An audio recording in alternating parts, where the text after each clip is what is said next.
Hi, Sarah from The Upcoming. Such a pleasure to have you with us. Huge congrats on the movie. I mean, I think there's been so many films dealing with the Second World War, but maybe not zeroing in on this part of it. Yeah. Why was it important to you to perhaps be part of this project? Well, I was so moved and fascinated by Howie Trius' story.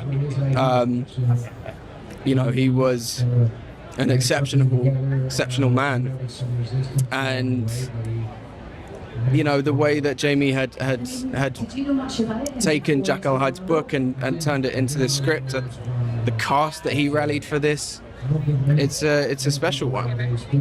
Tell us a bit about how you got into your character and some of maybe the toughest scenes. I mean, there's some light-hearted ones, but that one that you share on the bench with Rami, with that speech, that seems like one of the most moving as well.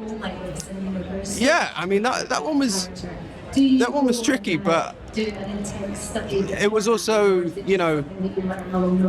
well prepped on all fronts. And I think I don't know, the one that sticks out is when I didn't realize that there was a full sort of monologue in German the next day, and I hadn't learned it. I just didn't realize that we were shooting it, so I had to sort of do it off cue cards.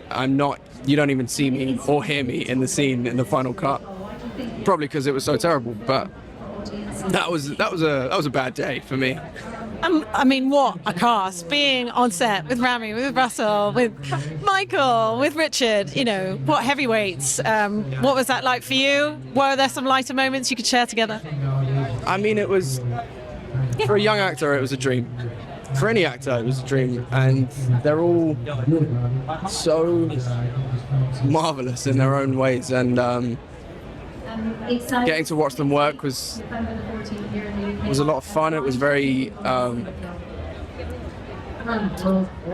interesting to see how each different sort of juggernaut of acting worked in their own very different ways.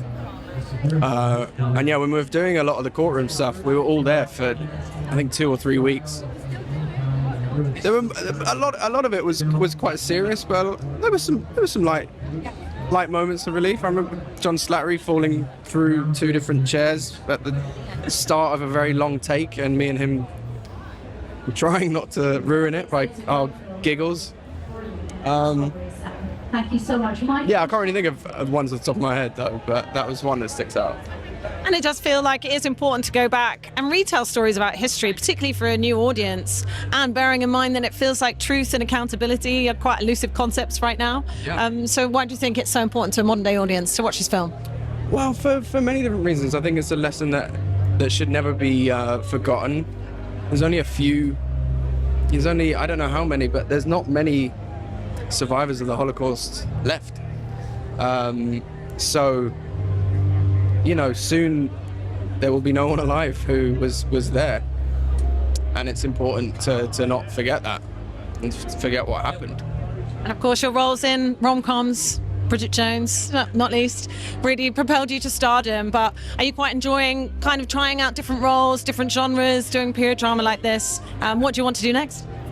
Yeah, I mean, I love all the different, I love the variety. I love trying new things, hence learning German for this role, and I always get excited about what is possible. So I don't really know what I want to do next. I just I'll go with the flow. Was Bridget Jones one of your favourites? It is. I loved it. I loved it. No, I loved it. Too great. It's definitely my mum's favourite too. I'm Mel Boosty of a certain generation. Thanks so much for your time. Really enjoyed tonight. Thank you. Thank you.